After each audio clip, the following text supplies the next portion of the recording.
और तो कोई सेवा आप नहीं कर सकते हो और कोई काम तुम्हारे बस का भी नहीं। न तपस्या, न संयम, न त्याग, न वैराग, न ब्रह्मचर्य, न अच्छा खान पान, न अच्छी संशोभत, न अच्छे कर्म, ये तो तुम्हारे बस का ही नहीं। तो मैंने कहा चलो परमार्थी सेवा से ही ये सारे कर्म पूरे हो जाए तो इससे सरल कलयुग के जीवों के लिए क्या हो सकता। जय गुरुदेव,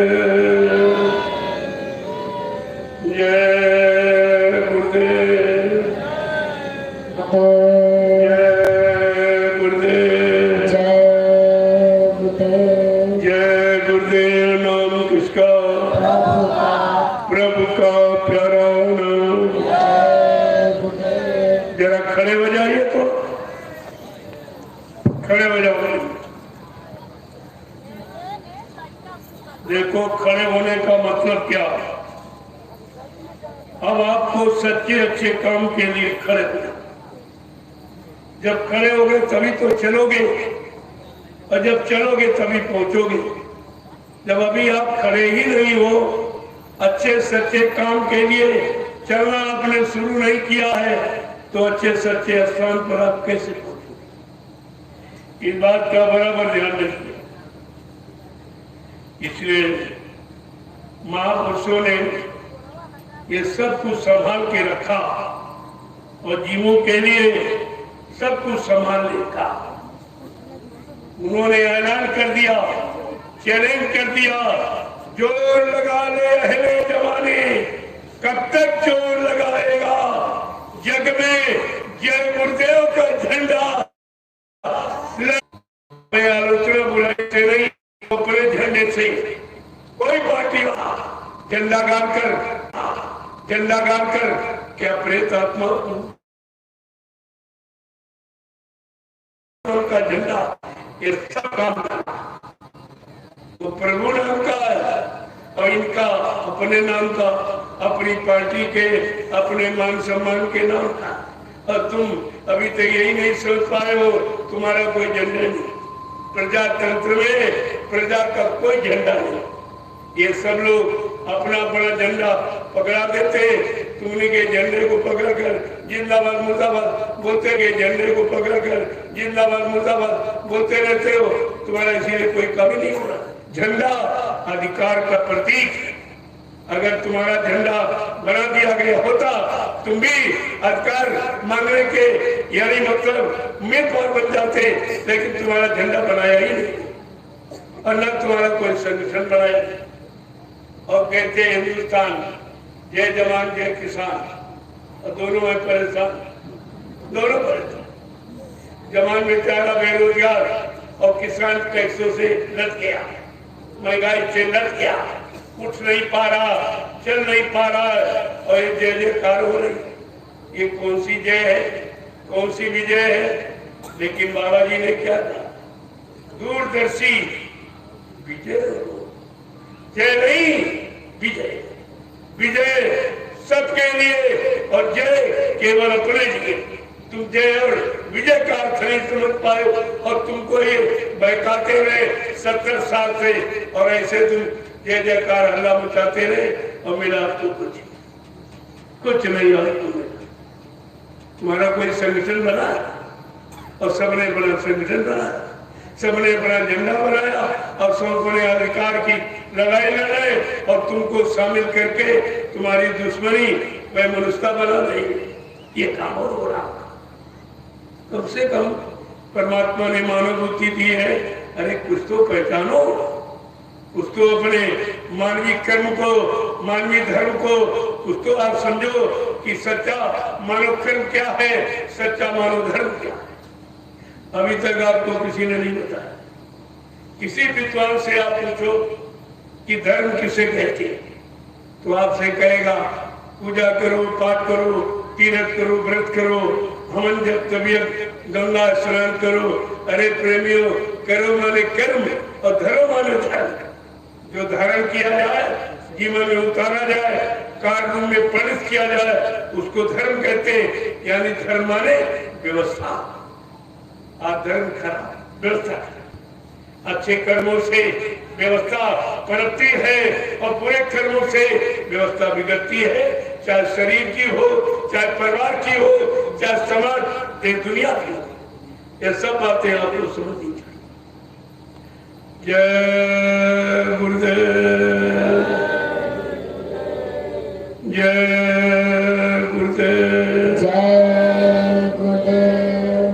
आपने पूजा पाठ तीर्थ बहुत किया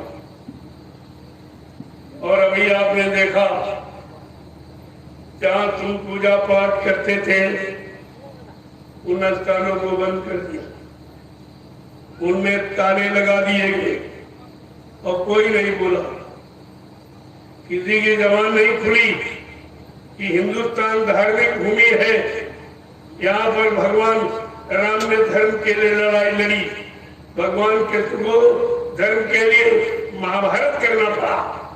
आज धर्म की धार्मिक स्थलों की ये महिमा लगा दिए गए। जब धार्मिक स्थल बंद हो जाएंगे तो धर्म की चर्चा कहाँ करो? धार्मिक विचार तुम्हारे अंदर कैसे आएंगे और तुम लोगों का भला और कल्याण ये कैसे सोचोगे? कोई नहीं बोला। मैंने कहा तो तुमको साफ सिद्ध कर दिया। जब हम लोग कहते थे बाबा ये गुरुदेव वाले धर्म को नहीं मानते, ये मानते थे।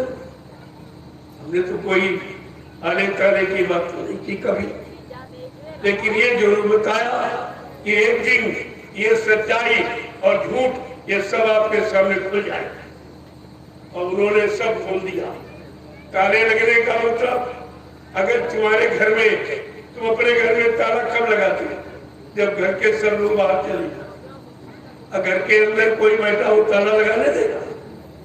अगर इनमें भगवान होता, खुदा होता, गाड होता, सच्चा सद्गुरु होता, कोई देवी देवता होते तो ताला नहीं लगाने देते। और ये सब हाथ जोड़े खड़े रहे थे कि जिन्होंने ताला लगवाया है इनका विनाश होगा, सर्वनाश होगा। मैंने कहा इनको तो जुकाम तक नहीं हुआ। क्यों? वहां कोई करने वाला ही नहीं, वहां कोई दंड देने वाला है ही नहीं।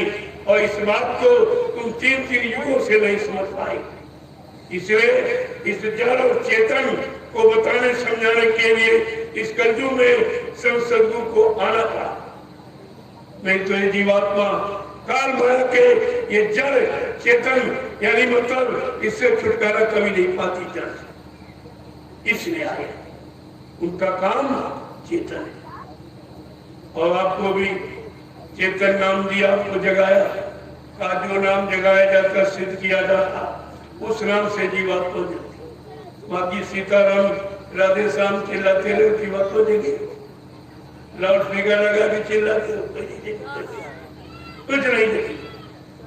इसलिए जब तक नाम के अनुसार तुम्हारा काम नहीं, तुम्हारी रहनी गहनी नहीं होगी, तुम्हारा खान पान नहीं होगा, तुम्हारा मन बुद्धि चित्त नहीं बदलेगा, तब तक नाम का प्रभाव आपको दिखाई नहीं देगा। जैसे दवा का असर कब क्यों नहीं होता?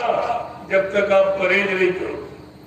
परहेज नहीं करोगे दवा काम नहीं करेगी। ये परहेज है जो आप ये करते हो। कहते हैं अगर तुम ये संकल्प ले लो, ये झंडा आपके लिए मैंने उधर गड़वा दिया, इसकी परिक्रमा करो सुबह शाम 21 बार, 51 बार, 101 बार, और जय गुरुदेव प्रभु नाम बोलते थे। और ये कहो कि हमारे दुख, हमारी बीमारी, हमारी परेशानी, हमारे भूत प्रेत को उतार दो, परेशानी दूर कर दो, मैं आज से पूर्ण शाकाहारी हो जाऊंगा। जब आप ये संकल्प करोगे तब आपका काम होगा। ऐसे बिना परहेज के कोई काम। अंडे, शराब, गोश्त, मांस, मछली से दूर, निंदा, आलोचना, बुराई सबसे दूर, दूसरे के माँ बहन बेटी, ये परहेज है। अगर ये करना सीख जाओ, मैं दावे के साथ आपके बीच में कह रहा हूँ, ये जय गुरुदेव नाम तुम्हारी हर मुसीबत, हर बीमारी, हर परेशानी को दूर करेगा।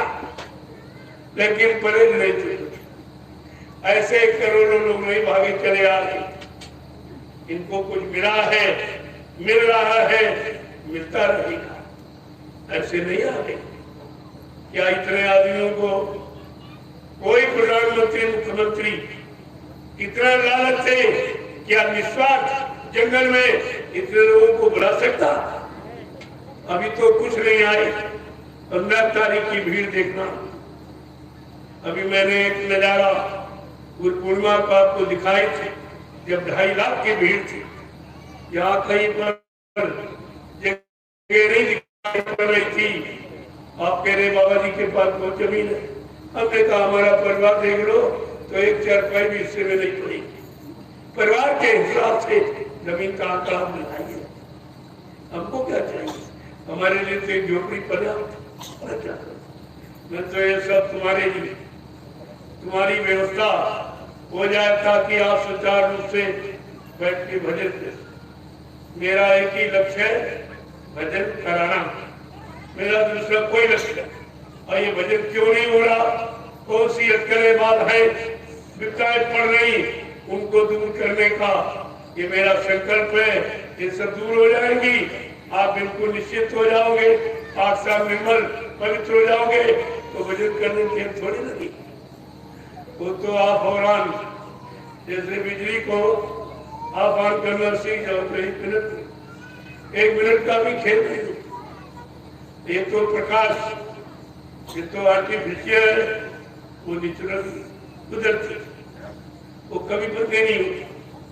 24 घंटे इसी मनुष्य मंदिर में वो मतलब यानी ऐसी ऐसे प्रकाश, ऐसी ऐसी सुंदरताएं जो यहाँ कहीं दिखाई नहीं देती। वो साधक जब देखता है बड़ा खुश होता है, एकदम नाच होता है। जो नाचे मीरा पहले बहुत रोई जब तक मिला नहीं, और जब मिल गया तो बीड़ा बजा के कितनी नाची। ऐसे नाची सारी दुनिया को नचा दिया। ये खुशी हुई। लेकिन जब मिली नहीं तब तक तो दुखी रहता। ये मिलने का तरीके के अपना लो, तुमको भी मिल जाएगा। वो जिनको मिला उन्होंने गाया, उन्होंने बताया, उन्होंने सुनाया, उन्होंने दिखाया, उन्होंने कराया। ये उनका विषय। एक कागज बांटने वाले, भाषण स्पीच प्रवचन करने वालों का विषय नहीं है। इस बात पर आपको हमेशा ध्यान देना।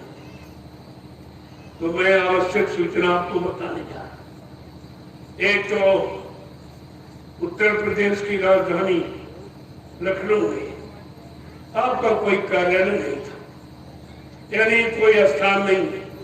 मैं देखता प्रेमी कार्यक्रम में आते सर्दी के दिनों में, तो छोटे छोटे बच्चों को लेकर और गठरी सिर पर लादे झूला टांगे बेचारे स्टेशनों पर जाने की रात में था। मैं जब यहाँ कोई ना नैमिष में ना यहाँ कुछ नहीं था, तब मैं लखनऊ में घूम रहा था इसी स्थान की तलाश में।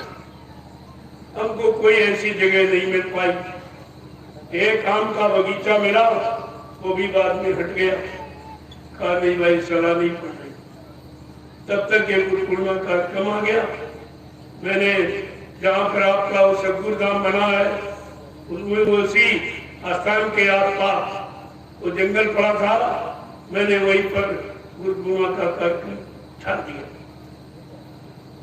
लगभग 5-6 लाख प्रेमी, इतनी बड़ी भीड़। प्रशासन एकदम घबरा गया।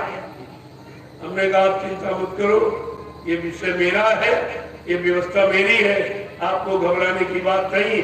हमारे यहाँ हर इंसान अनुशासित है। ये झगड़ा झंझट करने यहाँ नहीं आया, ये आपको प्रेम का पाठ पढ़ाने आया। लेकिन आप प्रेम का पाठ पढ़ने नहीं चाहते। तो जब वो कार्यक्रम हो गया, वहीं पर मालिक ने एक आदमी भेज दिया और उसने कहा हम ये फार्म बेच रहे हैं, आपने और वहां पर सेवा शुरू हो गई। प्रेमियों ने अथक परिश्रम किया, बहुत मिट्टी कमर से नीचे नीचे खेत हमको मिले। लेकिन प्रेमियों ने सर्दियों के महीने में दिसंबर जनवरी में 10-11 बजे रात में सेवा बंद करते थे और कम से कम 50,000 तो सब बन के तैयार हो गया। जब तैयार हो गया तो लोग सोचने लगे अब तो बाबा जी यहाँ रहेंगे। हमने कहा भाई हमारा कोई ठिकाना नहीं है, क्योंकि मैं रहने के लिए तो नहीं आया हूँ। जो रहने आया वो मकान बनाए, वो मकान के बारे में सोचे, हमें तो यहाँ से काम करके जाना। और हमने कहा तुमको भी जाना, लेकिन तुमको अपने जाने पर विश्वास नहीं, हमको जाने पर विश्वास, इतना अंतर। और वहां देखिए, और फट से वहां मैं तो एक दिन भी उसमें नहीं लेटा न बैठा। और मतलब यानी जैसे वो बन गया तो फौरन झोपड़ी को छोड़ कर दिया। ये बताया नहीं मैंने किसी कहाँ जा रहा हूँ, क्या करूंगा, मतलब यानी चला आया यहाँ। फिर यहाँ लोग, मैं तो यहाँ भजन करने की आया कि नदी का किनारा है, जंगल है, कोई कस्बा नहीं, कोई मार्केट नहीं, कोई रेल मोटर, कुछ नहीं, एकदम शांत प्रिय स्थान है, भजन करूंगा। प्रेमियों को पता चल गया, यहाँ भी लग हुआ। अब ये जहाँ मैं जाऊंगा वहां चले जाएंगे। ये पीछा छोड़ने वाले नहीं, और हम भी इनका पीछा छोड़ने वाले का दोनों है। हमारी इनकी होड़ है, देखो कौन छोड़ के भागता। अब तो एक बार सब छोड़ के भागी गए बेचारे। अब इसमें से कौन छोड़ता है, कौन टिकता है, कौन पकड़ता है, कौन रहता है, बड़ा गंभीर विषय है। इसलिए अभी तो आप ये देखते, हमारी बंबई की संगत जिसका नाम पूरे हिंदुस्तान में मशहूर हो, उन प्रेमियों की गाड़ी कमाई के द्वारा यार देख रहे हो चुखा, जिस पर मैं चलता हूँ, दर्शन देता, प्रसाद बांटता हूँ, उन प्रेमियों की गाड़ी कमाई से ये व्यवस्था बनी। और अब फिर से एक नवीन व्यवस्था इन्होंने सोची है कि 1,10,00,000 की एक गाड़ी वो इन्होंने भेंट करने का संकल्प लिया है। मैंने कहा मैं क्या करूं, मेरे पास तो गाड़ी हो। कहा नहीं, हम प्रेमी की इच्छा, अब हम किसी की आस्था और इच्छा पर हम मैं ठेस नहीं मानता। वो 15 तारीख 14 की रात में नैमिषारण्य सतगुरु धाम वो बम्बई वाले लेके आ जाएंगे।